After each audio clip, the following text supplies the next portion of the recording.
Hi, it's the Asus Zenfone 10 and I'll show you the face unlock test on this device.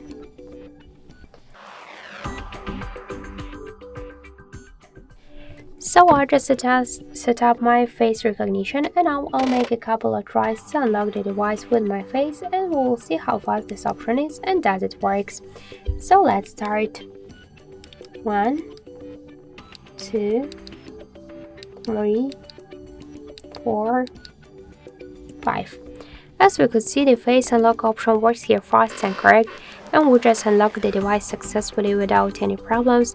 Or you could try this unlock method, but don't forget that the face unlock is less secure than the passcode or PIN code unlock methods.